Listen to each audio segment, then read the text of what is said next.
take the executive privilege. Is Susie playing Wednesday? Yeah.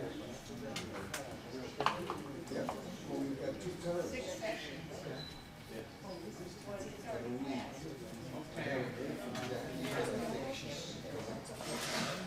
Sid, I haven't heard from him. Can everybody hear?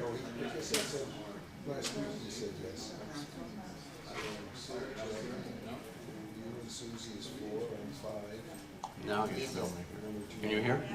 Yeah, okay. Okay, we probably should start. We have a lot to cover today, too much really, and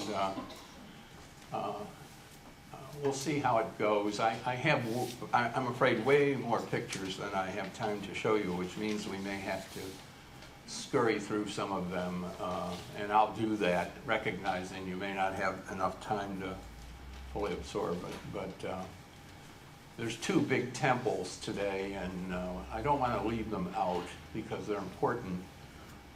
But it is a little bit a case of when you see one temple, you've seen them all sort of thing, and so there is sort of that going on, but I think you should see them.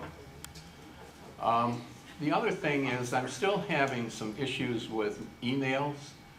A lot of people gave me their emails last time. I sent every one of you an email, and I didn't get anything back from a lot of you. So it says to me it's going in your trash or spam. So what I'm asking you to do today is, if you're not getting, I've only sent one email, it's the one with the films.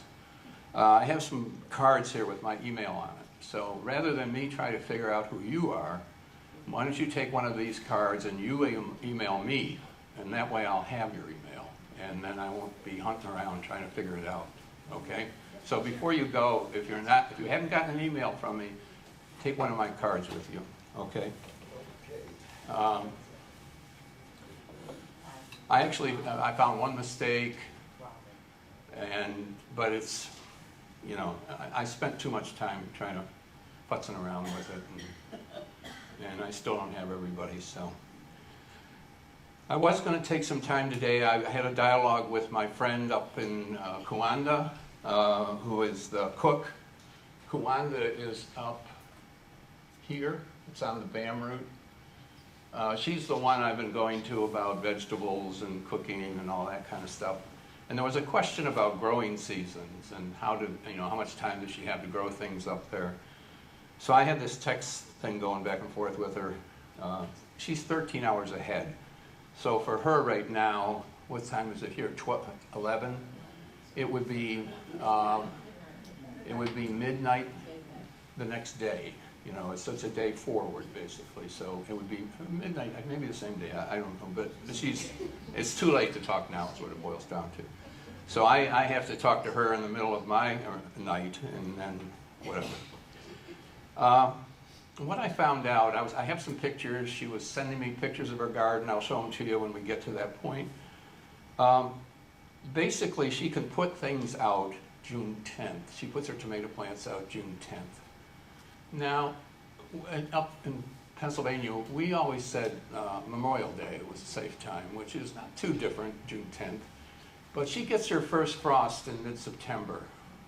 So they have to start bringing things in mid-September. Well, that's at least a month earlier than us, and maybe even 6 weeks. So she said 100 days is their growing season. So the next question is, how long are her days? You know, thinking like an engineer, it comes down to how many lumens, I guess, of light you get, and I just don't have time to delve into all of that. It's an interesting question, but she disappeared on me at that point. She had something to do, so I never did find out about that. They grow apples there, but they're about as big as they look like crab apples. They're tiny little apples. That's the only fruit they really can grow. And I assume they make jelly out of that. I can't imagine eating one of those things. So anyway, we'll get into that more when the time comes. I think that's all I had. Did anybody try the kvass last week? Did you like it? Yeah, I'm drinking up the rest of it at home. It is, somebody said it tastes like prunes, and it does a little. It's fermented, remember, black bread and brown bread. And that's all it is just fermented bread. And it has, as, you know, people say vodka's the drink of Russia. Well, really, kvass is the drink of Russia. It's drunk widely, and it's popular. It's cheap. I mean, that big bottle was $4, and think about it, it came from Russia. They had to bring it here, make it, sell it, make some money on it for $4, so. Much alcohol. Less than 1%. It's not sold as an alcoholic drink. It's like kombucha or whatever it is. It's popular around here now. It's a different process. Okay, today we're going to, this is 2015 now. It's my second trip. My original plan was to start in Beijing, come up to Ulan-Ude, go over to Chita, and go back down around here and make this loop, because that would be the Trans-Mongolian and the Trans-Manchurian. However, in my first visit, I got very interested in Yakutsk, because it appeared to me as though it would be a more Siberia-like city, whatever that meant. I wasn't sure, but it's built on permafrost. It's the coldest city in the world. It's purported to be the coldest city in the world. Probably isn't, but regularly the temperatures this time of year would be -20 in the day and -40 plus at night. So it's always way below freezing. As I said, it's built on permafrost.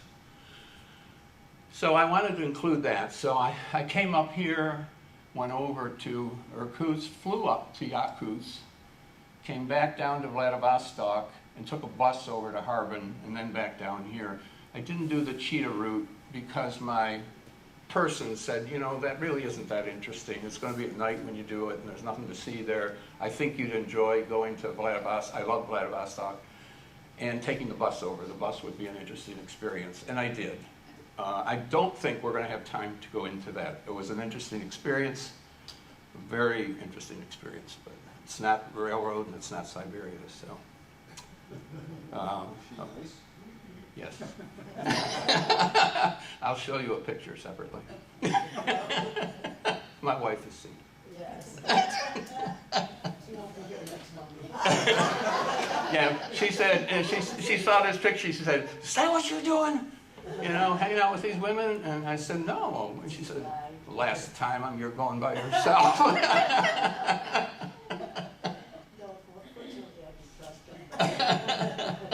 Well, it was really interesting, and I probably should talk about it, because this woman appeared when I needed help, spoke very good English, she was very attractive, and she kind of stayed involved with the rest of my journey by staying in touch.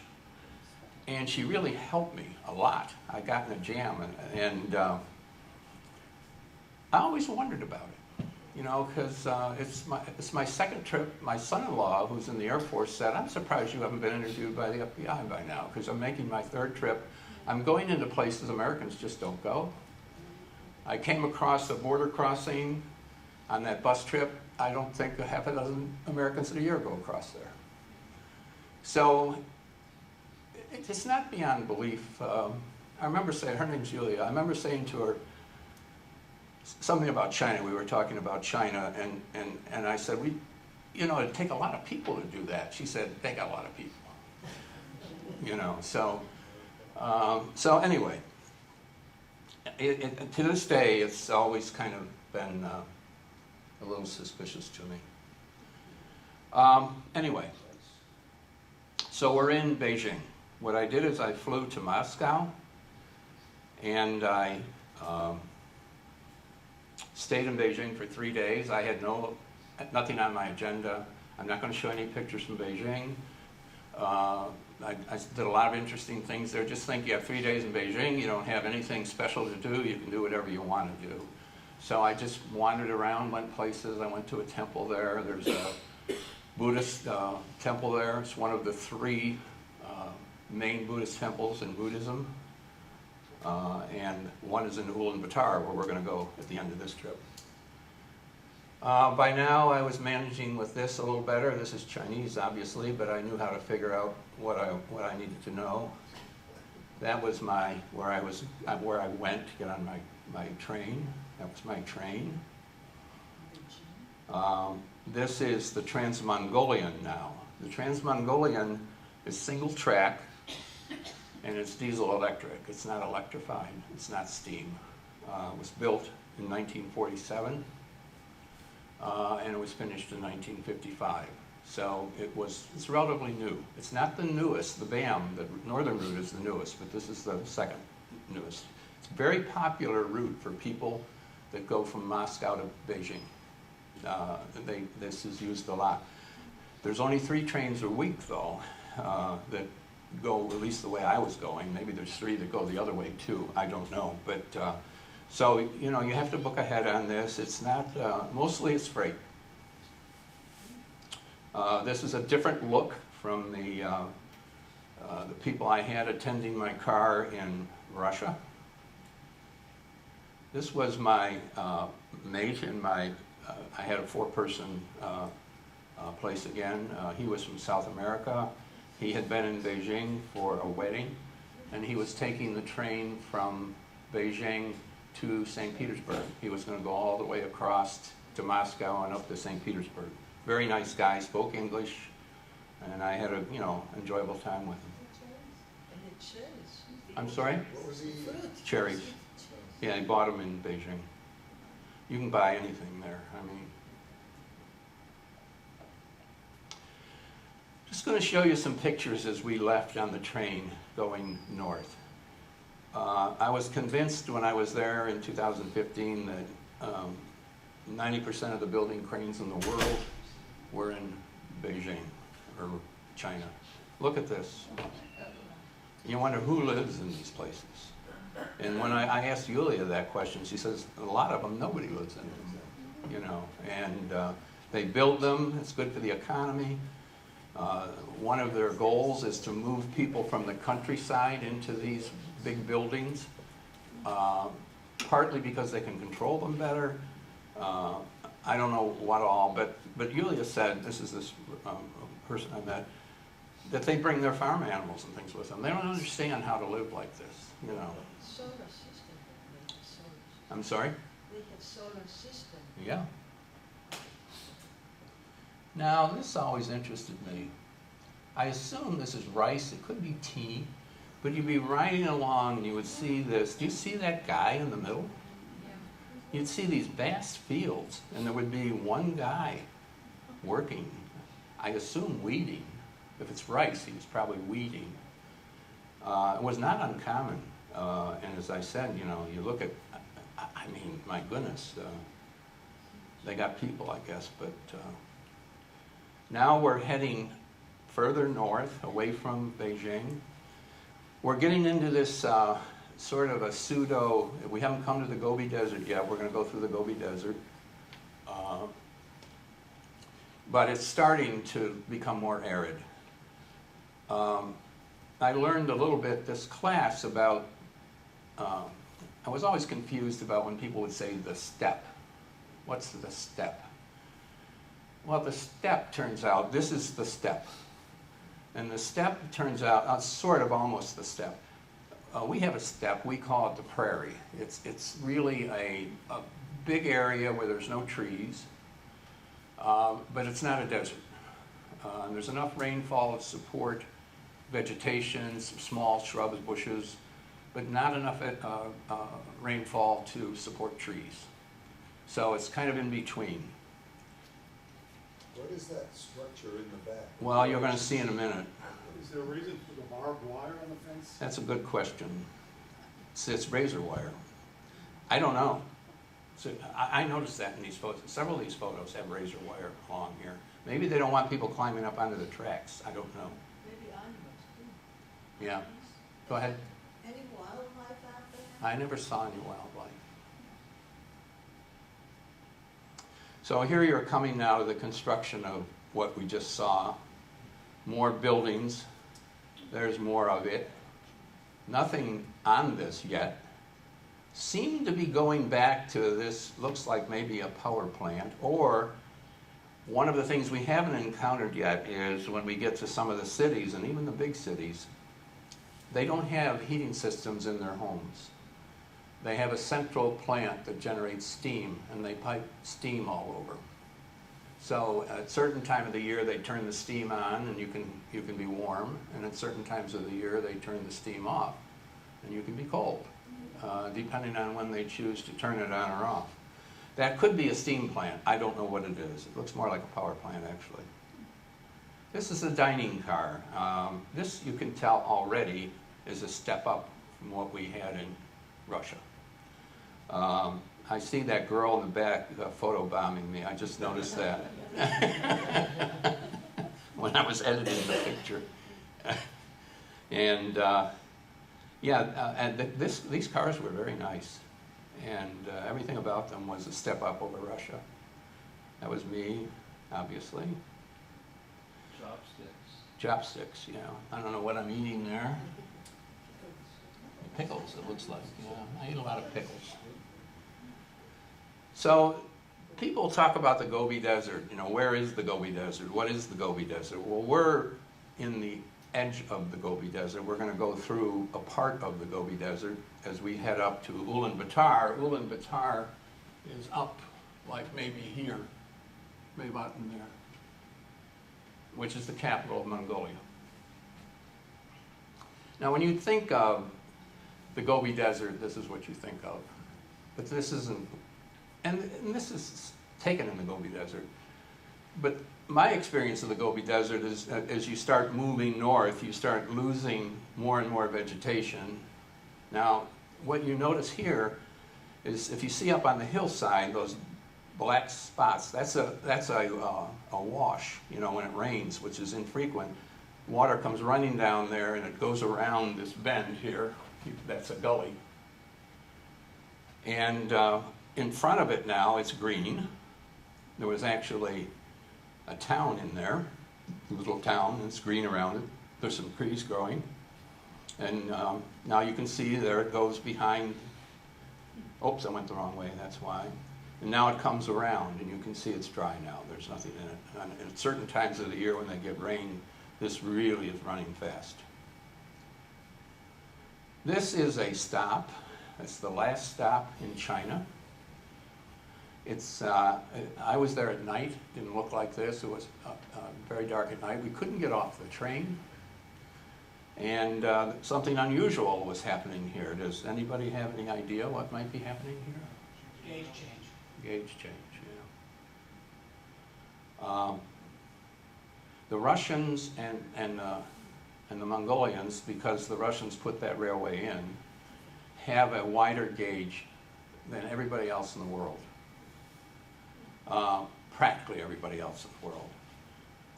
There's a lot of speculation as to why that's the case. Certainly you can't roll into their country, but it was not for defensive purposes. During the evolution of the railway, they actually thought that it provided greater stability, it was more comfortable. It's only 3 inches difference, 3 inches wider, but it's enough that you can't roll through there. So what they do is, and they do this every time, for freight trains, they do it for everything. When you cross the border, they take you off to a shed, and they jack the car up like that, roll the wheels out from underneath it, roll in a new set, and lower the car back down, and reattach it, hopefully. So now we're ready to go again. You have to stay in the cars during this? You have to stay in the cars, yeah. How long does it take to make that? A couple hours for us, 2 or 3 hours by the time.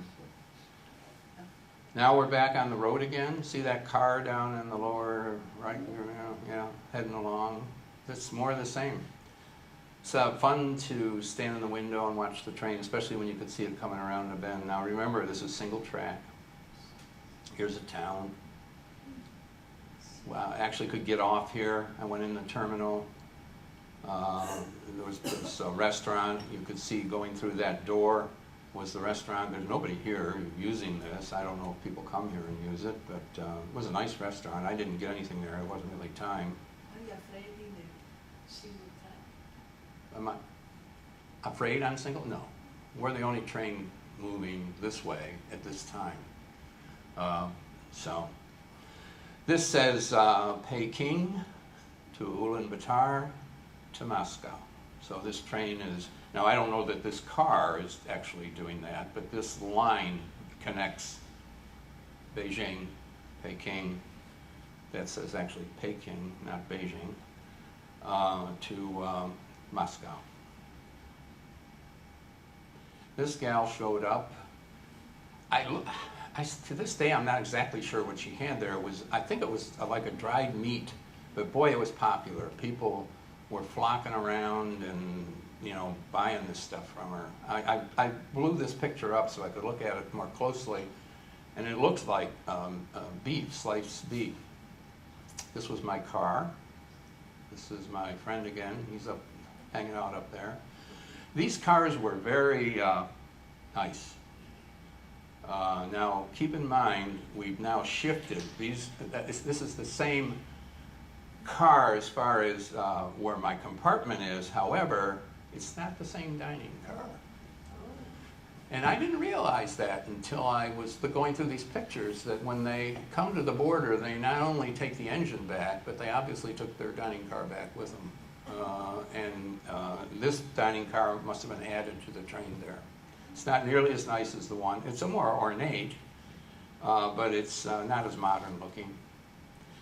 There was a group of students, I assume, that would come and go, that were hanging out here, having lunch or something. Now we're back again, and you can see now there isn't much growing here. There's a couple cars rolling along. There's the train again. Now we're coming to the outskirts of Ulaanbaatar.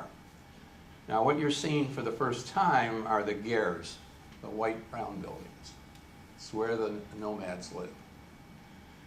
Why are the gers here in the city? And as you get closer to the city, you'll see more of them. The reason they're here is because in the 50s, the Soviets were, this was a Soviet satellite, Mongolia, from about the mid-20s until 1990, when the Soviet Union collapsed.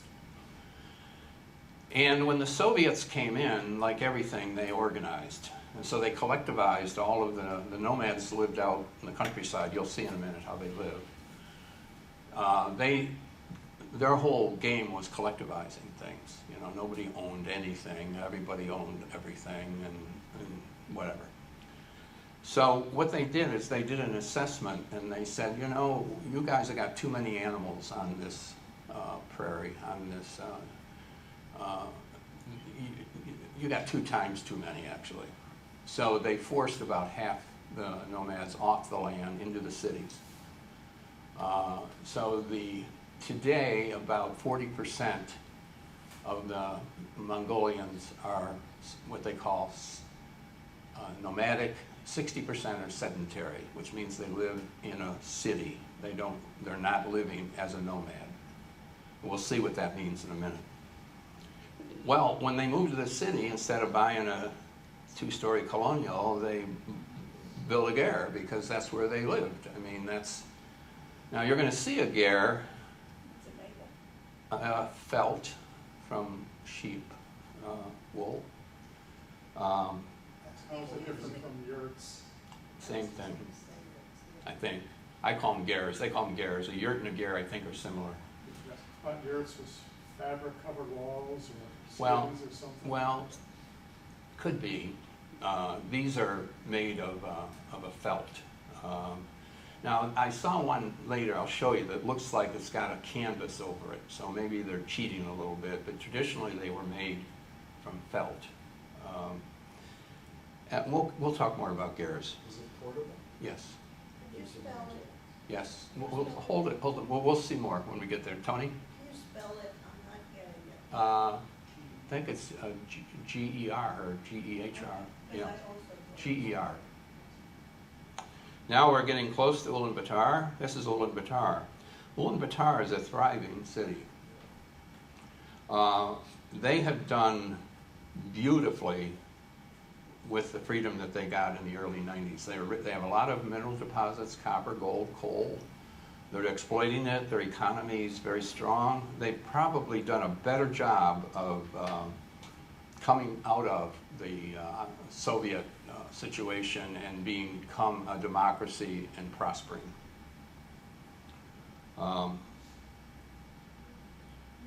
I'll just go through this quickly. I did this for Paul as much as anything, and he's not here. On the edge of town, as we went in, there was a museum that was filled with the evolution of the engines that were used on the railway. This was an early one. I didn't have time to translate it.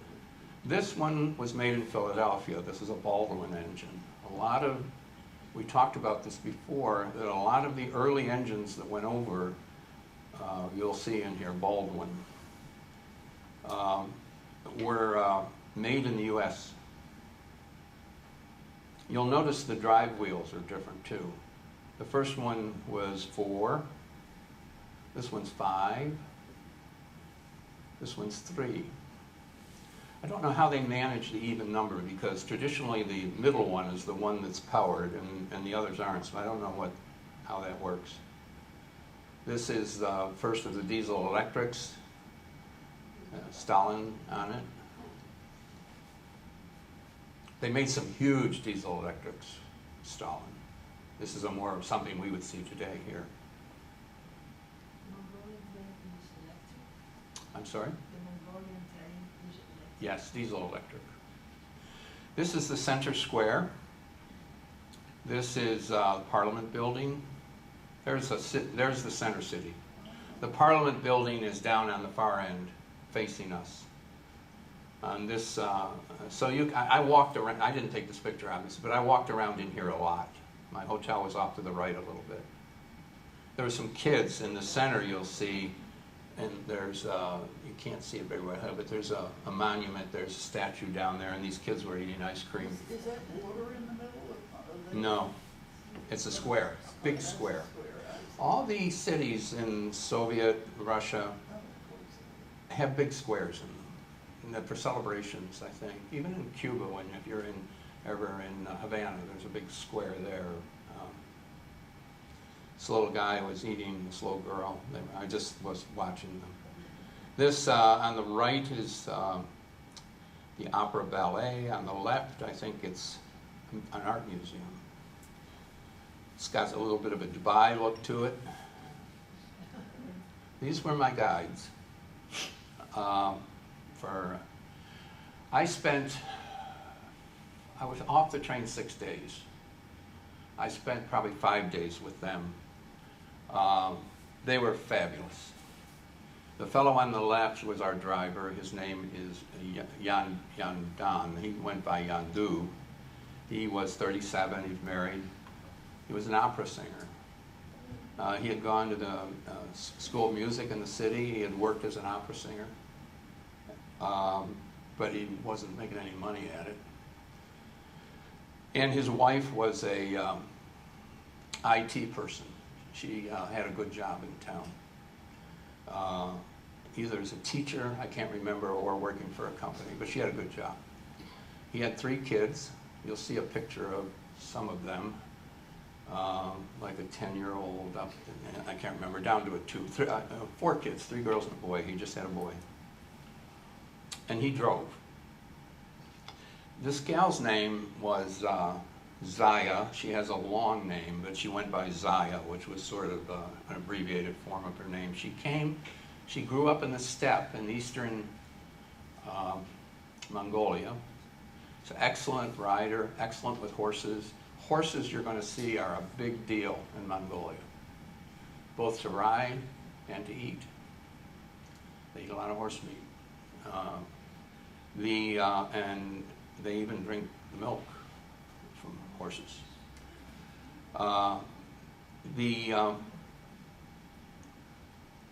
She graduated high school at 16. She came at 12. She moved to Ulaanbaatar. Her dad was a cop. Her mother, I can't remember what her mother did, but her dad was a cop. policeman. She came to Ulaanbaatar, went to high school at 16. Excuse me, she graduated high school at 16. She graduated college at 20. The youngest in her class. She's very smart. She had been a guide, she was 21. And the big deal for her right now was she could get her driver's license. That's what she was more excited about that than anything. And she was looking forward to getting her driver's license. She knew everything about everything. She knew too much, really, in a sense, because she would over-answer questions at times for me. You know, you might not believe it here, but I'm an introvert, a pretty severe introvert. And at times I just, you know, come on, you know, I've heard enough, I need to be quiet, you know. She would just keep going, you know. And she, at one time, we had a little to do, and I'll show you that later. I felt like, you know, this was becoming her trip and not my trip, you know. And finally I said to her, look, I just don't want to do this, you know. And she said to me when we were coming back, I thought I was going to get fired when I came back, you know. I loved her.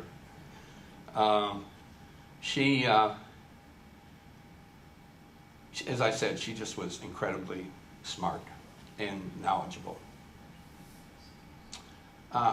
As we were leaving town, there was a guy along the road that had birds of prey. This is a golden eagle. And when I was in my 30s, I guess maybe younger, I had a falconry permit, and I used to keep, I never had a falcon, but I used to keep hawks. And we trapped, my son and I trapped a hawk and trained it, and we used to hunt with it. And so I've held a lot of big hawks, but never a golden eagle before, and it was a real thrill. There's the famous picture you see of the warrior with the eagle on his fist. You see that all the time. There's a couple other pictures. This guy was something else, looking at you. Next to him was the biggest bird in Mongolia, and he was very curious about my camera. Maybe me, I don't know, but he was a vulture and big. I have a picture of him, but it's not very flattering. I don't think he would like it. And we're coming now to the first, how come?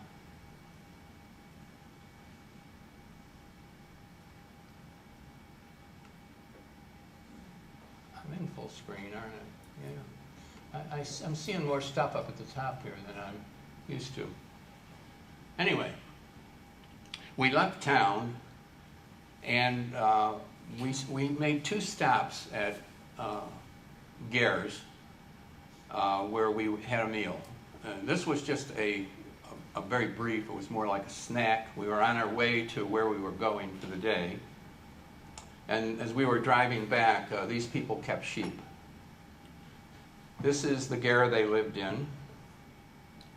Now the Gare, they talk about them by the number of panels. They can be a 4, 5, or 6 panel Gare. Most of them are 5. It's sort of like a 2, 3, or 4 bedroom home, you know. Most of them are 5 panels. I paced it off. It was 20 feet in diameter, I figured, which works out to about 300 square feet. This was part of, they had their own place. This was a young couple. This was the son and his new wife, and they had a child. They had been married fairly recently, and she had prepared some food for us. There's the Gare. That's where they live. So it's one room or many rooms? One room. Everybody lives in here. They all have a stove in the middle, both for heat and to cook. No refrigerators. You know, you come back from a place like this, 2 thoughts went through my mind. When somebody says, "Where do you live?" I think of, I live over on 41, you know. These people don't, they live in their Gare, and their Gare historically moved 4 times a year. Now it's twice. And they move because they have to go where there's grass for their animals. That's how they live. They are nomads. So that's the mama in the back there, the big lady. I don't have a very good picture of her. This is a little guy. This was one of the children. This was the gal again that with the husband. She was very, very pleasant, no English at all. This is what they served us. I'll talk more about this later. What is what? What's green? You'll have to help me. Plastic bag, plastic bag. Plant candy, I think. I think it was just some candy. I don't remember. Is that cheese on the bottom in the bowl? No, it's like butter. Oh. And the stuff on the right? I believe is like a yogurt. Is this the city that you said was so cold? Yakutsk. This is- not the cold city. The cold city is Yakutsk. This is way up. No, this So is. this is not such a severe winter? Yes, it's cold. And they live in this place? Yes, There in the Yes. cold winter? yes. I'll tell a little bit more about how they make some of this stuff. This gal insisted that I come down. They had their own ger because they had just got married. Although they have a child there, so I'm a little confused about whether they had a child first, but they were newly married. This guy was so romantic, you know. I said, she came from Western Mongolia. And I said, how in the world did you ever meet this, you know, woman? He said, the wind brought her to me. I thought, wow. I can see, you know, quite a wind, yeah. Philadelphia would be the L, you know. Not nearly as romantic. She took me and showed me the inside. This is her ger. Now, her ger looks livable, right? She was obviously, she and her husband were horse people. That's the center opens. They pull this, they can pull something over it, and the stove exits through the center. Yes? Is the horse tradition related in any way to the Cossacks? Yes, I'm sure. Well, and to Genghis Khan. Yeah, the Cossacks, of course, were horse warriors too. But the horse, I don't know whether the Cossacks got it from the Mongolians or the Mongolians. I suspect the Cossacks were affected by the Mongolians because the Mongolians have been around a long time. Anybody got any thoughts about that? They even had their own special pony, Mongolians. I'll show you that in a minute. They grew them as Yeah, I'll show you that in a minute. She had all these awards, saddles, different awards. She was very proud of them. Okay. So I spent lunch there and started to learn a little bit about what they ate, how they lived. I didn't have a very good camera. I had my little pocket camera with me there, so I wasn't expecting, or I didn't know what we were going to do. So I grabbed some pictures. They're not the best pictures, but you get the idea. And we're going to stop again at another ger, and I was a little better prepared that time to get more pictures. As we were heading to where we were going that night, we passed this monument, which is a new monument. It was just constructed in 2008, honoring Genghis Khan, obviously. It's huge, made out of stainless steel. The statue on top is probably about half the length of a football field, very big. In the back, by the legs, you can see there's an elevator shaft there. You can ride up to the top, and we're going to do that in a minute. As I was reading about this, I thought, now, I think I have some pictures in here. I hope I do. But basically, from the early, about 1206 till the end of, the end of the 13th century, they extended their empire all the way from here to the eastern Mediterranean. They conquered that much land in that time, and to this day, it's the largest empire that ever existed. It didn't exist very long, but And their nuclear weapon was the mounted warrior with a bow and arrow. That's what allowed them to do that. There's the statue up top. Now I have 3 pictures here. I think this is there's 3 Khans: Genghis Khan, Kublai Khan, and another one who I can't remember, but I think these are the 3 guys. There was a little museum in the bottom of this. I think this is Genghis Khan. I think this is Genghis Khan. I'm not sure, but that's the 3 Khans. There's the warrior, mounted warrior. Now we're up top. So you're standing kind of in front of the statue. This is what you see. Nothing, pretty much, but the plans are to develop this all around the base. Do they have water? I'm sorry? Do they have water, like rivers or something? There's a river nearby. They obviously have enough water. I'm not sure where they're getting it from, but they have enough. Their plan is to create sort of like not a Disney park, but some sort of this is going to be a tourist destination. This is like about 30 miles outside of Ulaanbaatar. One thing they're going to do is use gears, and they're going to make gears in the shape of the various, what do you call them, brands that they use to mark their cattle. And that's one of the ideas they have about what they're going to do here. I don't know. This was 5 years ago already, and it was only 7 years old when I was here, so it's probably changed in the meantime. There I am standing in front of, this is really impressive. This is, we had to go back and switch cars. Now 4 of these kids, 3 of them actually, I don't see a 2-year-old in there, are Yandus. I'm not sure which 3 they are, but they were playing out back of his house. We had to stop and switch cars, and they wanted to have their picture taken. They like to have their picture taken with Americans. We got stuck. We were heading back to the Gare camp where we were going to stay, and he got off the road, or there was, it's sort of like, would be like you get a snowdrift in a road. This was a sand drift, that blew across the road. We got stuck. So he's trying to get out. I was telling him, rock the car. We're stuck. So we called ahead to the place we were staying that night. They came down with one of their trucks and pulled us out. And we were going to the Hustai National Park, and this is where the Mongolian horses are. This was the welcome center, as you came in. These are the gares that we stayed in. I had my own gare, number 9. This was my gare. They usually have a thermos of hot water there if you wanted to make something. I had a stove with wood, but no matches, I found out that night. All these places have this same stove. How many beds do they have in this? I guess as many as you need. There's 2 there. 3? Yeah, 3.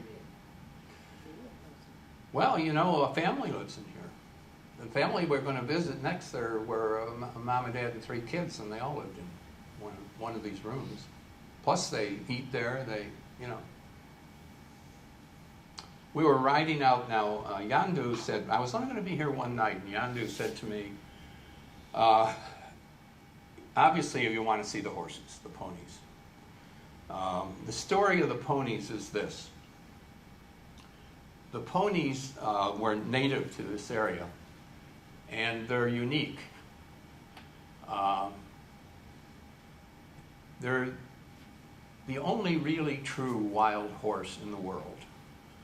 I read about this in preparation for the class. All horses have,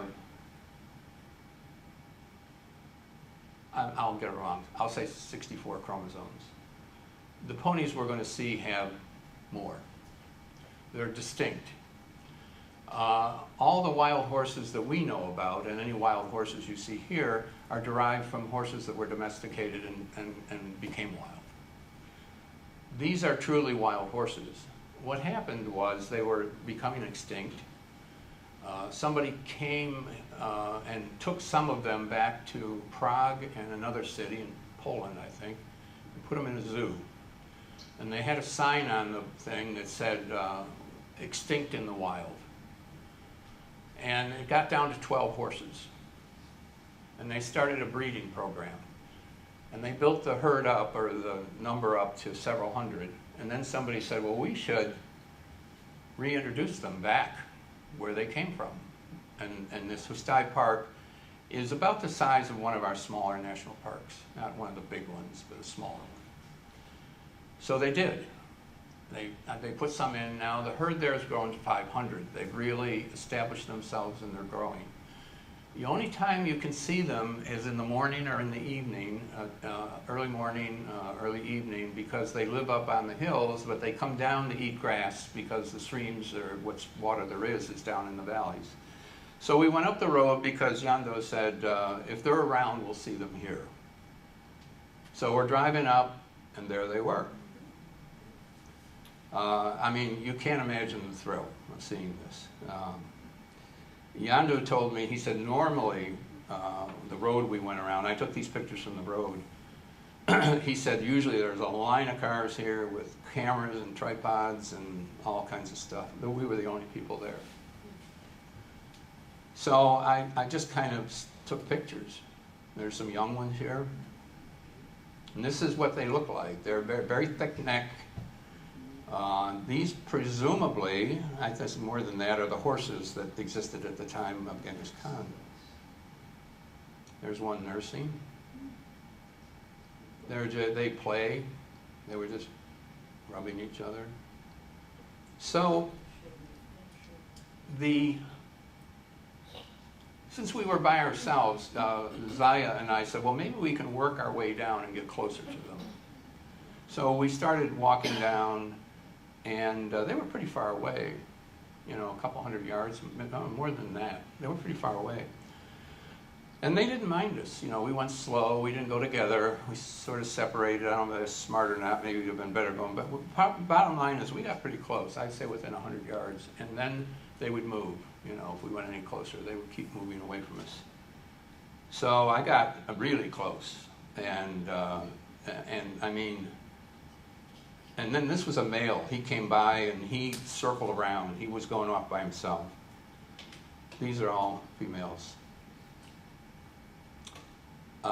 You just can't imagine how exciting this is. I mean, it's not many people are able to see this. I mean, even if you go there, there's no assurance you're going to be able to be there when these animals are around. We went back to our Ger camp. They had dinner for us. The food was always great. We ate well. That's they went native on me as soon as we got out here, as I did. And this is the Ger camp. There are usually about 30 Gers in one of these camps. This tells a little bit about the horse. We'll just keep going. These were, as you left, they always would say goodbye to you, staff. Now, as we were driving out, now these are just regular, these are not the V wild horse. They call them taki. And you know, I'd get into this with Zaya, you know, and I'd say, well, I'd say something about wild horses, and she'd say, well, you know, the wild horses. And I'd say, no, I meant the wild horses in the park. She said, those aren't horses, those are taki. You know, that's what they call it. It's taki, you know. I mean, this is not a horse, this is a taki. You know, it's, you know, a horse was a horse, and these were horses, and there were a lot of horses around. That horse doesn't look like it's had a lot to eat, you know. It's, there's not a lot to eat. Stop for gas. Now, this is amazing. We're going along, and there's some water coming up, and we started seeing all these animals. I think they're mostly sheep. There might be some goats in there. And then you see the Gers over there behind, and then these animals in this pond. And I took this picture, sort of panoramic. Look at the animals. I mean, again, where are you ever going to see anything like this? Not many places. Kenya, maybe. I mean, it's just amazing. It's breathtaking. Then we're back on the road, where we've left the camp in the Hustai, and we're going to our next stop. This was like a little shopping center. Now we're to our next stop. And this is where this family lived. This was a much nicer operation. This family this is the third generation of this family that's lived in this general area. And they did mostly sheep and goats. This was the lady. She was preparing lunch for us. This was, I think, mutton, and it was with spices, and etc. And she was making sort of like an empanada. They don't have looks uncooked. They don't have refrigerators. No refrigerators. Everything's fresh. That was the snack. Now that's some bread. This is called urim. And what you see in the dish is sort of what we would call butter. The way they make these two things, the two things in the dishes, is they take milk. A mixture would be like a liter of milk, a liter of water. No, that's yeah, that's right. Urim. Liter of milk, liter of water, tablespoon of tea, and a teaspoon of salt, and sometimes some fat. That's to make sort of their tea-like drink, which I think that's what this is. To make urim, which is another thing they drink, and this could be urim, what they do is they boil milk, and they let it sit overnight, and then the fat comes to the top and congeals, and they take that off, and that's what's in that dish to spread on the bread. When you said milk, do you mean cow? Cow's milk. Yeah. Okay, so they buy Cow's milk. They have cows. Don't buy anything. So what you would do is put this on the bread. And this, I think, it could be the tea or it could be just urim. I can't tell from looking at it. It looks about the same. Is that what they cook out of tea? I'm sorry? What they drink? I've heard the story they have a pot of tea. They drink out of these little cups like this. And that's what it is, that's what they cook out of tea? Yeah, they drink out of those. Yes? The animals, the products from the animals, do they sell these commercially? No. Or just for their own It's for their own selves. She was helping make she pitched right in. Now, I said everything's fresh. This was meat just hanging there, I think drying. It didn't look very appetizing. There was some more meat in a bowl. Now she's got her oil going, and she takes these sort of like empanadas. Well, this is a little guy. He was 4 years old. He hadn't had his hair cut yet. And she cooks them in the oil. They were delicious. This little guy kept watching. This was the husband. And pretty soon he started, he just wanted to be in the pictures. He wanted to be a part of it. He got over being bashful. What really amazed me about all of this is she was never cross with him. She never said, don't do that, He's climbing all over. This was the other boy. They had 3 boys. This was the middle one. There she is cooking again. Now they're ready to come out. Now she's making a flatbread, and what's she doing? Talking on a cell phone. And I wondered, how in the hell can she be talking on a cell phone out here? I didn't see any cell towers around. But outside to the left is a dish and a sword. They watch ESPN. So, yeah, I don't think I'd be surprised if that's a satellite phone, but I can't think of any other way she could be talking to anybody, unless she's talking to somebody nearby that has a similar phone. That's about the only other thing I could think of. But I remember thinking to myself, my goodness, she's got a cell phone. And when was this? How many years ago? This is 2015. Do these kids go to school? Yes. What they do with the kids, now that they move twice a year, is they will leave the kids behind in a school. They'll take them to a nearby city and put them there in a school. And then they, like if they're going for the winter, they might put the kids in the school for the winter while they move their herd wherever they're going to go for the winter. And then they'll pick them up. It's like a boarding school. She was a really nice lady. Now she's cooking these flatbreads. Now everything's done. They up and on as the flatbreads. They're drinking some of the, it's either the Urim or the, getting everything ready. This was the oldest boy, 17.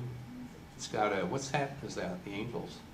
So, this is about, we took some group pictures. They have doctors? I'm sorry? Doctors? In the cities. How far are they to the city? About the same as any rural area here, I would think. You know, a couple hours maybe, something like By that. horse? They have trucks. There's the family. This little guy was always fooling around, you know. And then I got a picture with him. There he is again. There he is. That was my last picture of them. This is where I had a run-in with Zaya. She said, they're going to take the camels over to water them. Would you like to go? And I said, I don't want to ride on a camel because I've ridden on a lot of camels. And it's, I just don't want to do it, you know? So there I am on a camel. And this is where I kind of said to her afterwards, look, you know, this is not your trip. This is, well, I think what happened here is they had something worked out with this family, you know, about what was going to happen when I came there. And she said it will disappoint them if you don't do this. And so I understood that. So we did take camels over and water them. We were in a place they called the Mini Gobi Desert.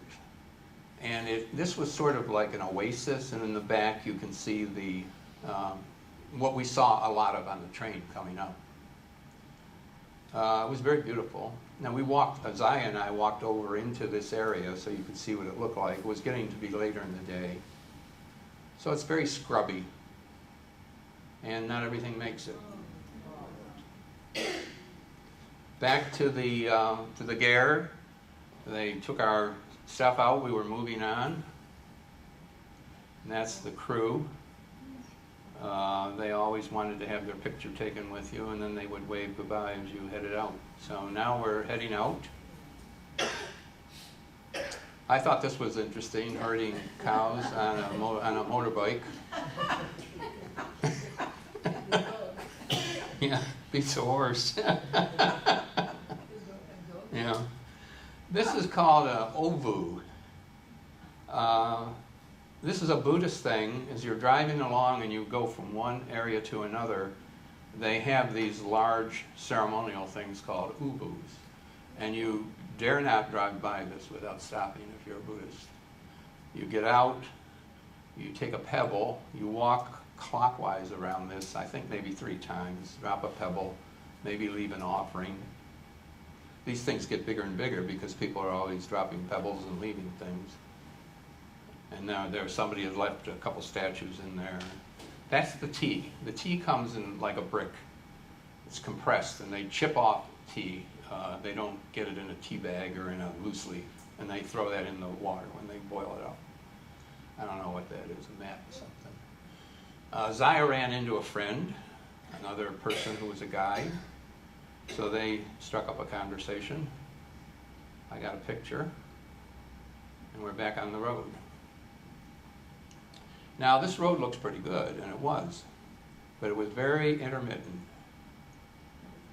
The road went bad, so what did they do? They would go off-road and drive along parallel to the road and create another dirt road. Pretty soon that dirt road got bad, so they create yet another dirt road. So pretty soon, that's what you were looking at. You know, take your pick. You know, they were all bad, but better than the main road. Now you can see we're back to the main road, and it's beautiful. You can see all the piles along here when they fixed it. Somebody said the Prime Minister should drive out here once a year. And I said, actually, the Prime Minister's wife should drive out here once a year. If you really want to get something done. So it was common to have animals cross the road. And the animals kind of had it figured out, it seemed, like how much they could intimidate you before you would finally, yeah, you know, they knew you weren't going to run over them, but at some point they would, the bigger they were, the more stubborn. Now we're to Karakoram, which is Genghis Khan's home base. Off to the right is the big monastery here. This has been here since the 16th century. And we're going to go in there. This is a curious thing. Not sure what it is. Actually, that's not true. I know what it is. I suspect you do too, but I'm not sure the significance of it. And as near as I could tell from talking to, but it was important. I mean, people stopped here and left offerings and things, and it was close to the monastery. What I got out of this was the monks would wander off the reservation, you know, looking for women, I guess. And this was put here either as a reminder, a deterrent, or whatever. It was somehow associated with letting them know this was not an acceptable behavior. I find that a disturbing image myself. If you go up to the center of town, up on a hill, this is a monument that honors Genghis Khan. I'm sorry? It looks like a teepee. It does, doesn't it? Maybe that's a yurt, I don't know. Now, here we go. So here's 1206. That's where we were. Later in that century, just a little bit before 1300, that's where they were. Just look at what they accomplished. They got to Moscow. Remember, they went through Vladimir. They drove the people from Vladimir into Moscow. And there's a picture of that empire, really. These gals wanted to have their picture taken.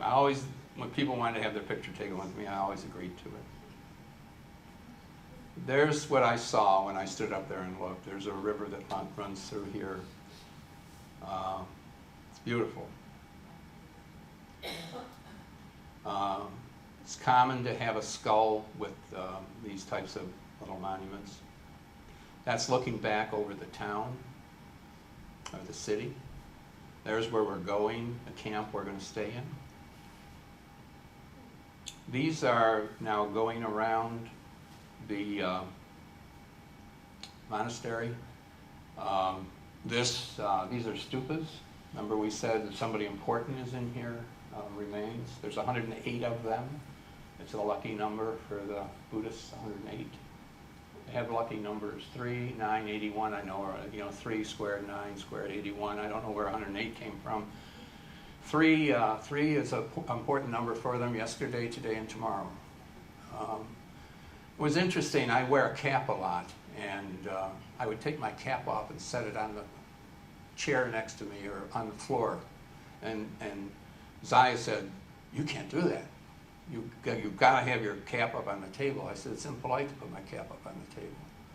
She said, "The cap sits on the top of your head." She said, "It's very important, because they view you as here, you're connected here to the heavens and your feet are on the ground. So to put a cap on, it's right there at that interface, so it's important. It should be revered, not put on the floor." And every time I would not treat my cat well, she would get after me. Now we're entering, there's some big stubas in here. Here's a elder and a child.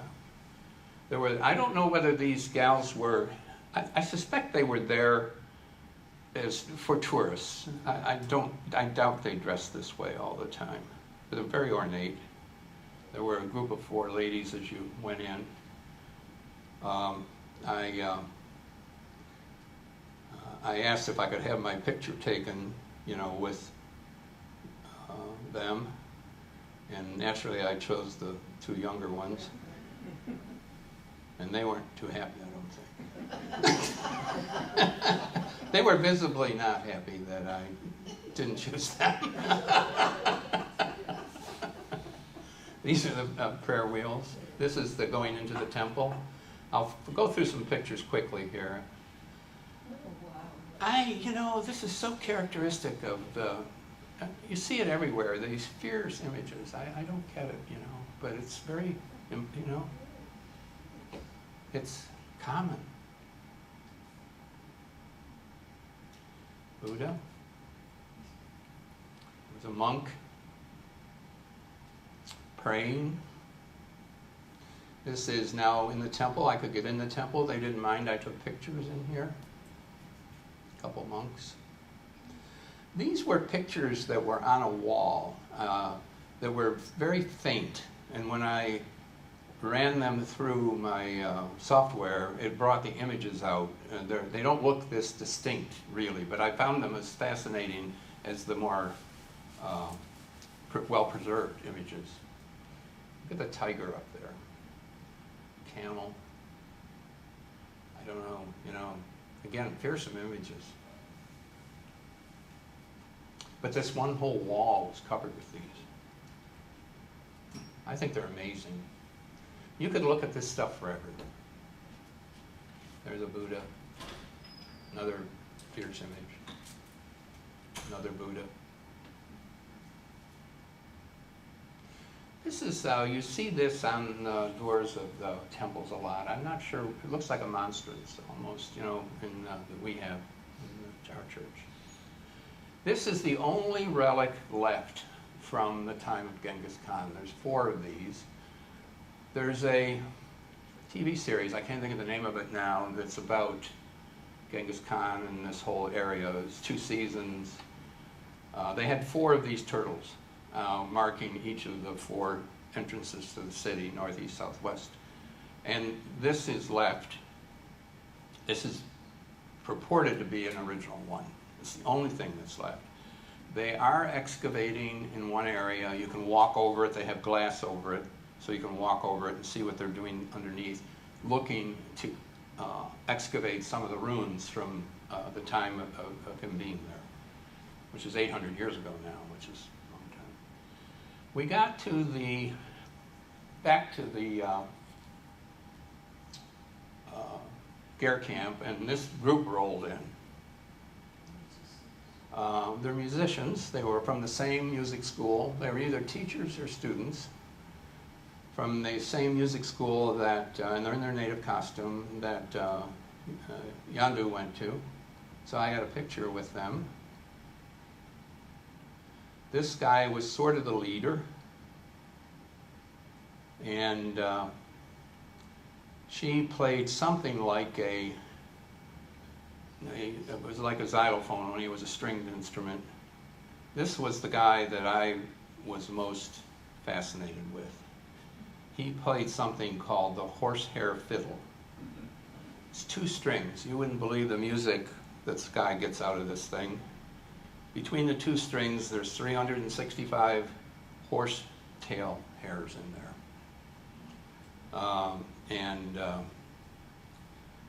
I got a picture. I wanted to take a picture with him. He said, "Don't you want to hold my guitar?" I said, "Sure, Now, we're going to try something and see if it works.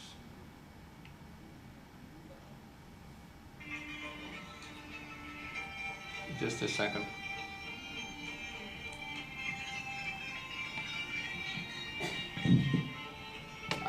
I can't figure out how to make this loud enough.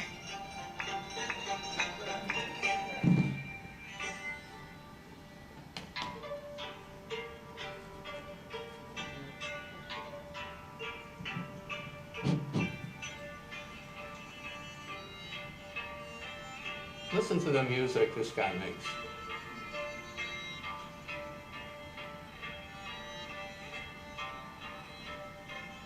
Can you hear it?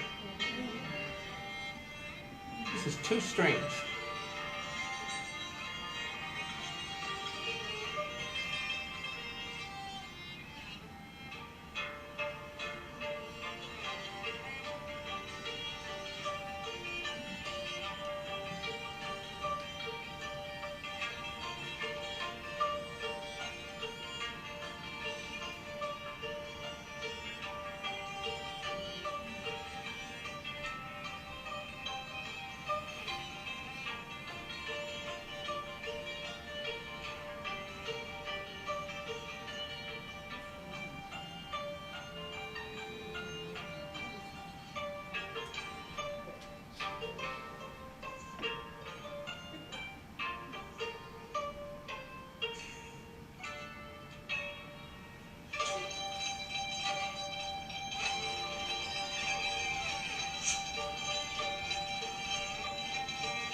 Now I'm going to show you one other thing, if I can.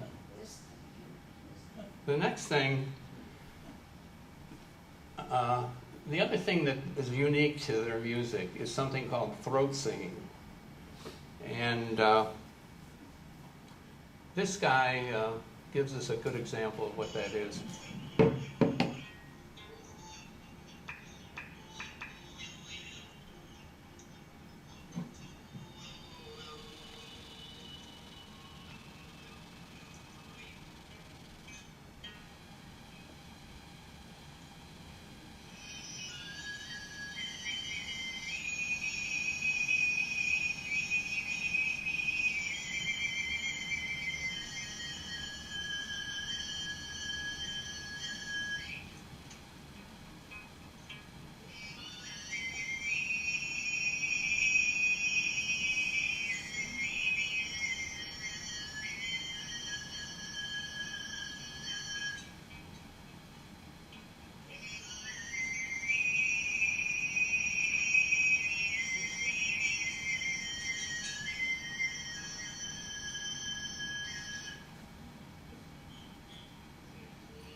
What?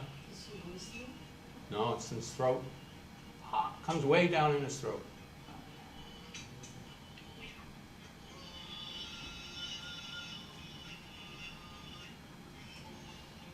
In a minute he goes kind of deeper.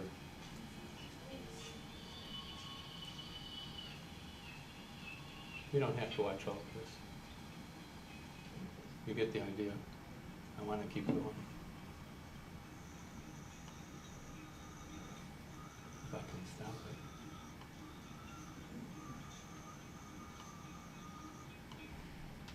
So, there you go. And that's something you're not going to hear everywhere.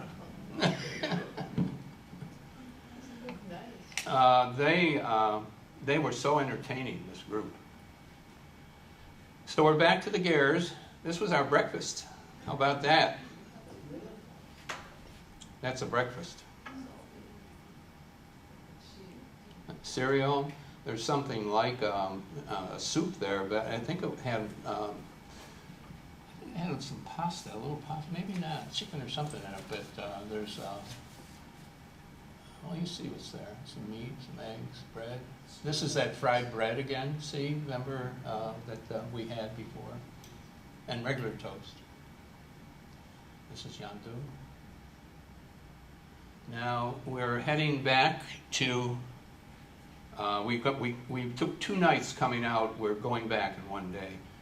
And we were going along, and I was looking out the window, and I saw this father and this son. On the left is his son. Interestingly enough, as I took this picture, look at the golden eagle. That's what it is.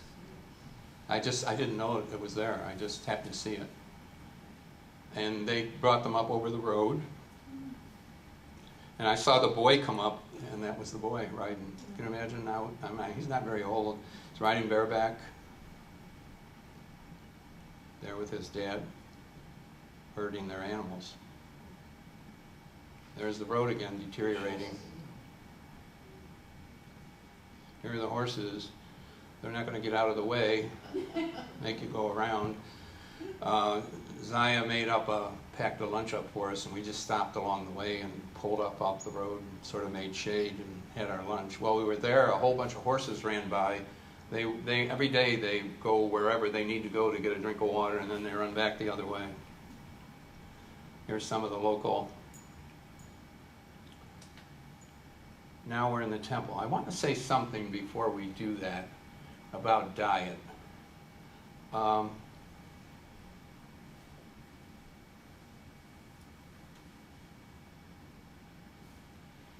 That's funny.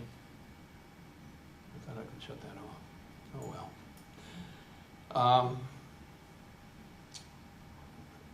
I thought I could. Video blank. I'm sorry? The one on the right. Oh, so this projector isn't working. Okay. All righty. Oh, this projector wasn't working when we came in. What do these people eat? Meat and dairy products. They don't know what a vegetable is. They eat no vegetables, as far as I can tell. They eat meat and dairy products. Now, I want to look at my notes here. I think I can remember this, but there's 5 animals that they herd: sheep, goats, horses, camels, and cows, and a yak occasionally if they're in a place where there are the climate supports it. Zaya said there's 2 categories of animals, what she called dry nose and wet nose. Wet nose were sheep and horses. Dry nose were goats, camels, and cows. Warm nose animals, which are sheep and horse, they eat primarily in the winter. They eat all of these year round, but in the winter, sheep and horses are their favorite meat to eat. They mostly have sheep and goats. That's probably half of the animals they have are sheep and goats. They try not to eat too much meat in the summer. They use the summer as a time to sort of cleanse their body from all the meat they eat during the winter. And they no refrigeration, no. And they do that by eating drinking lots of milk and any way they can consume dairy products in the summer months. I suppose they don't have vegetables, or historically didn't, because they moved 4 times a year, and maybe that wasn't convenient, but for whatever reason, it's not a part of their diet. I just found that kind of strange, really. It's like eat your vegetables, right? And they don't seem to get sick. Their number 1 cause of death is cancer. It's liver cancer. A lot of that has to do maybe with drinking, but nobody really seems to. It's probably diet related. I don't know. What else was I going to tell you about that? Something escaped my mind. Yeah, they don't raise pigs, which I found interesting. Pigs are pretty efficient, but maybe they don't have anything to feed pigs. I don't know. And they don't raise chickens, which I also found interesting. Although I got chicken in Ulaanbaatar, was terrible. But there was a Kentucky Fried Chicken coming there, so I figured chicken's going to get better maybe, but it wasn't really good. And they're pretty easy to raise, chickens. But they didn't seem to have chickens. You want to say something? Question? Okay. Scratching my head. What? Just scratching my head. Okay. Now we're going to the temple in Ulaanbaatar. Now remember, how are we doing on time? quarter after. Quarter after? Okay, we can probably go 5 minutes over. I notice nobody's coming in here after me. Not that I would want to make a habit of it, and I know you guys have places to go, so we're doing okay. Well, I got there in the morning. I wanted to go in the morning because they were converging on the temple for their prayers in the morning. And when I got there, up in this tower to the side, the monks were there. So again, I took by now I had an iPhone, so I could take video.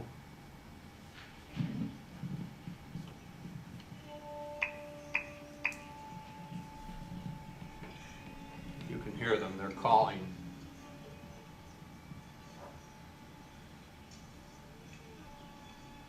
They're blowing like a horn.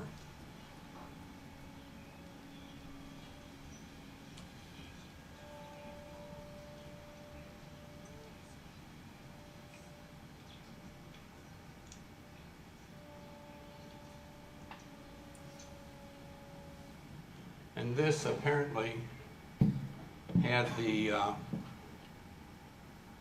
desired effect because the monks came out of nowhere and went in, and this guy was catching up, I guess maybe checking a stock price or something before he went in.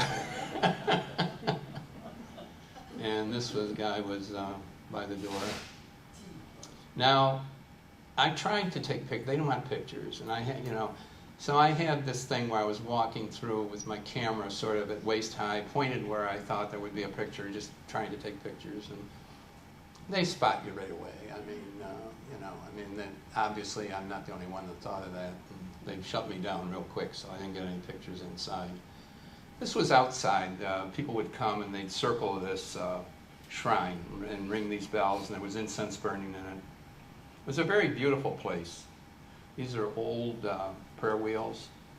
Just think of the hundreds, thousands of people that have gone by there. I was backing up, taking pictures of these, and I almost fell in this thing.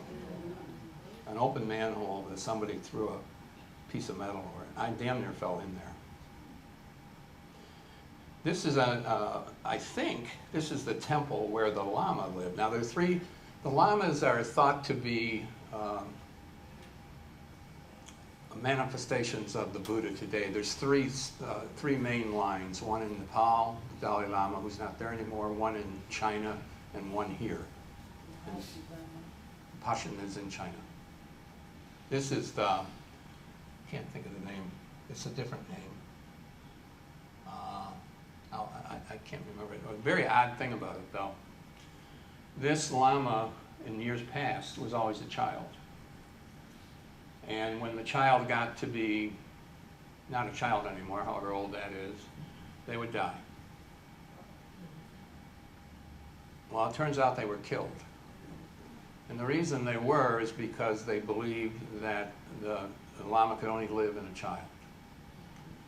And I don't think that's the case anymore because there's a Lama here and I doubt it's a child, but it's just very interesting. Inside of here there was a huge Buddha. Huge. And I stood in front of it looking up, taking pictures. And my guide pointed to the side. There was a rope where he said, just go up there. So I walked up and I got up sort of at eye level with this giant Buddha. I don't know how tall this was. It was huge. And then, and I think this is the place that the Lama lives. Again, prayer wheels. Young and old, right? There I am outside. Downtown, getting around here was an adventure. You just walked into the traffic because nobody stopped for anything. There was a couple guys, and there's the other end of the spectrum. I mean, obviously dressed very Western, right? Look at the heels and everything. There was a shop selling horse-haired fiddles. I came home without one, which is kind of a miracle, but I stopped in here for my last meal. By now I was confident eating locally. I paid probably a quarter or less of what I would pay in a restaurant for the same thing. The train station, the obligatory train on the Blythe, and I'm on my train and we'll stop here. So next time we'll go to Irkutsk, then up to Yakutsk, and we have 2 more classes after today. Yes? What happened to your weight on this trip? Did you gain weight or lose weight? You know, I stayed the same. You know, I have this vision of myself as weighing less years ago, but I look at these pictures and it doesn't look that way. Looks pretty constant. Okay. What was the temperature this time of year? About the same as here. Yeah. Yeah. Well, in the city, yes, and even out in the countryside. And that's the job. Go the other way. Worst thing you can do is go to the cemetery. They're having a sort of the music where. Well, you know, when That's why I'm wearing my white, black, and blue. yeah. Thank you. We wanted to go to, I said to the guy, I want to go to this little town about the weekend. He said, I'll take you there under one condition. Don't give anybody any money. In India. Because he said, they don't want the people in this town to associate these animals with money. Pretty soon they'll be back. Yeah.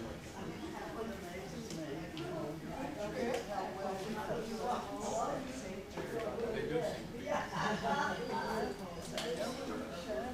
No, doesn't seem that way, does it? Well, I'll look.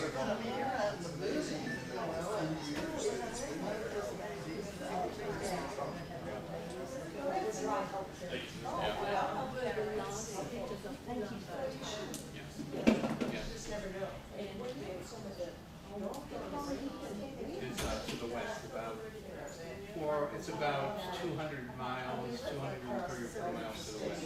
It's about 400 miles. Yeah, it's you can drive it in one day. The roads are terrible, as you saw. But we spent 2 days going out because we wanted to spend a day with the horses, and we wanted to spend another day around that mini Gobi Desert, and also stop for the. Yeah. All right.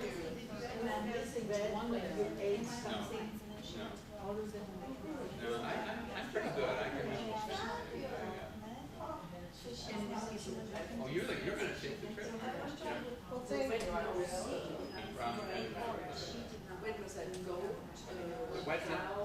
The wet nose are sheep and horses. And the dry nose, the wet nose, better write that down. The wet nose are sheep and horses. The dry nose are goats, camels, and cows. They don't eat much camel. They eat mostly.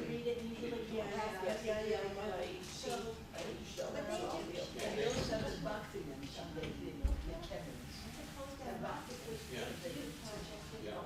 Oh, that's double. Yeah. It's only because B has 2 of those. Yeah.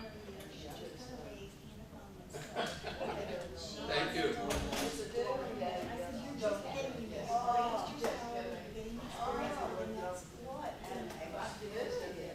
We should help him carry. We'll help you carry stuff. Okay. Did these puppy ever interbreed? With other horses? Yeah, regular horses. I don't know. Good question. But if they don't, they're gonna breed themselves out. That came from Mexico. If they did, they'd breed themselves out. If they Yeah, don't that's a good interbreed. question. How do they survive? They're in a part where they're all the. But if they're gonna interbreed, there's gonna be nothing left. I mean, isn't that the point? You mean within their own. Variability, yeah. Well, they were down to 12 of them, and they're up to. Yeah, I don't know how they got up. Yeah. Well, from the zoo, the captivity. Yeah, it started out with. But don't they? Well, what she's saying is like inbreed. Exactly, Isn't such there a an issue? small group usually inbreed themselves out. Yeah. Well, they're not apparently. Yeah. It was a thrill.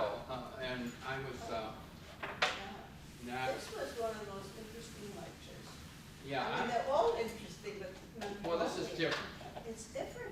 Do not, I mean, Mongolians have been Russian, they've been Chinese, they've been Japanese, I think even, right? Yeah. Everybody's, Yeah, but they feel they're independent. they're very an independent, country. and they're very successful. I think they're the most successful former Soviet country. Because people have kept hands off. Maybe. Nobody's trying to convert them. They're Buddhists. They're not like, the Muslims are are Buddhists. getting involved. Yeah. West isn't getting too involved. They have a resource, a rich resource that they're taking advantage of. When I was in Ulaanbaatar, there was a contingent there from the United States that was helping them develop their mining industry. But they were doing it from an ecological point of view. They were helping them do it in a way that wasn't going to destroy the. So why don't we help that? Yeah. I'm catching up on all the questions I didn't want. Good, I'm glad you did, I was gonna say you got it. And what about the vitamins? That was killing me. I have no idea. Their diet seems so unhealthy. I know, and they would be so hard at that. Maybe where the hill is. Yeah, so I don't think they know what statin is.